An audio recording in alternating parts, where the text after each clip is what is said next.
ಇವತ್ತಿನ ರೆಸಿಪಿ ಮಾವಿನಕಾಯಿ ಉಪ್ಪಿನಕಾಯಿ. ಮಾಡುವ ವಿಧಾನ: 4 ಮಾವಿನಕಾಯಿನ ತೊಳೆದು ಒಂದು ಮಡಿ ಬಟ್ಟೆಯಲ್ಲಿ ನೀಟಾಗಿ ಒರೆಸಿ, ನೀರಿನ ಅಂಶ ಇರಬಾರ್ದು. ಅದನ್ನು ನಿಮಗೆ ಯಾವ ಸೈಜ್ ಮೀಡಿಯಮ್ ಬೇಕೋ ಇಲ್ಲ ಸಣ್ಣ ಸೈಜ್ ಬೇಕೋ, ಹೇಗೆ ಬೇಕಾಗಿ ಕಟ್ ಮಾಡಿ, ಸ್ವಲ್ಪ ಉಪ್ಪಾಕಿ, ಯೆಲ್ಲೋ ಪೌಡರ್ ಮತ್ತು ಚಿಲ್ಲಿ ಪೌಡರ್ ಎಲ್ಲ ಮಿಕ್ಸ್ ಮಾಡಿ 24 ಅವರ್ಸ್ ಅದನ್ನು ಮುಚ್ಚಿಡಿ. ಮಧ್ಯದಲ್ಲಿ ಒಂದೊಂದು ಸಲ ಮಿಕ್ಸ್ ಮಾಡ್ತಾ ಇರಬೇಕು.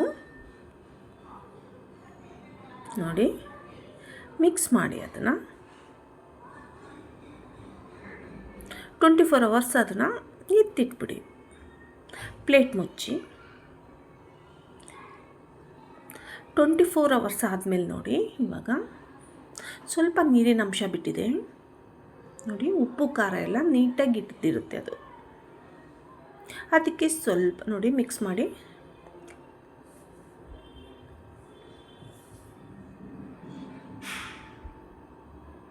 ನೆಕ್ಸ್ಟ್ ಅದಕ್ಕೆ ಫ್ರೈ ಮಸಾಲ ರೆಡಿ ಮಾಡಬೇಕು. ಡ್ರೈ ಮಸಾಲ ಇದು. 1 ಸ್ಪೂನ್ ಸಾಸಿವೆ ತೊಗೊಂಡಿದ್ದೀನಿ, 1/4 ಸ್ಪೂನ್ ಮೆಂತ್ಯ ತೊಗೊಂಡಿದ್ದೀನಿ, 1-2 ಸ್ಪೂನ್ ಜೀರಾ, ನೆಕ್ಸ್ಟು 1/2 ಸ್ಪೂನ್ ಮೆಣಸು. ಇಷ್ಟು ಹಾಕಿ ಡ್ರೈ ಪೇಸ್ಟ್ ಮಾಡಬೇಕು. ಅದನ್ನು ಪೌಡರ್ ಥರ ಮಾಡಬೇಕು, ಫ್ರೈ ಮಾಡಿ. ನೆಕ್ಸ್ಟು ಅದಕ್ಕೆ ನಾವು ಒಂದು 100 ml ಅನಿಸುತ್ತೆ, ಐ ಥಿಂಕ್ ಅಷ್ಟು ಎಣ್ಣೆ, ಯಾವುದಾದ್ರೂ ಓಕೆ, ಸನ್ಫ್ಲವರ್, ಕಡಲೆಕಾಯಿ ಎಣ್ಣೆ, ನಿಮಗೆ ಯಾವ್ದು ಬೇಕೋ ಅದು, ಇಲ್ಲ ಸಾಸಿವೆ ಎಣ್ಣೆ ವೆರಿ ಗುಡ್, ಅದು ಚೆನ್ನಾಗಿರುತ್ತೆ, ಯಾವುದಾದ್ರೂ ಓಕೆ. ಅದು ಎಣ್ಣೆ ಬಿಸಿ ಆದಮೇಲೆ ಸಾಸಿವೆ, ಬೆಳ್ಳುಳ್ಳಿ, ಕರಿಬೇವು, ಒಣಮೆಣಸಿನ್ಕಾಯಿ ಇಷ್ಟನ್ನು ನೀಟಾಗಿ ಫ್ರೈ ಮಾಡಬೇಕು.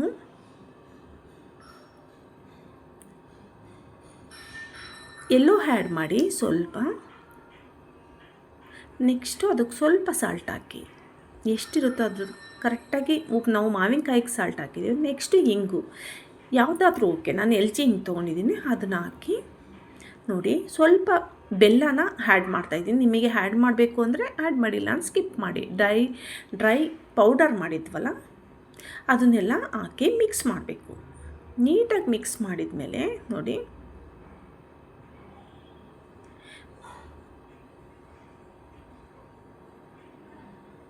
ನೀಟಾಗಿ ಮಿಕ್ಸ್ ಮಾಡಿದ ಮೇಲೆ ನಾವು ಬೆಳ್ಳುಳ್ಳಿ ಎಲ್ಲ ಫ್ರೈ ಮಾಡಿರ್ತೀವಲ್ಲ, ಎಣ್ಣೆ ಎಲ್ಲ ಹಾಕಿ, ಅದನ್ನು ಆ ಮಿಶ್ರಣನ ಇದಕ್ಕೆ ಮಿಕ್ಸ್ ಮಾಡಿ ಅದಕ್ಕೆ ಹಾಕಿ ನೀಟಾಗಿ ಮಿಕ್ಸ್ ಮಾಡಬೇಕು. ನೋಡಿ, ತುಂಬ ಚೆನ್ನಾಗಿದೆ.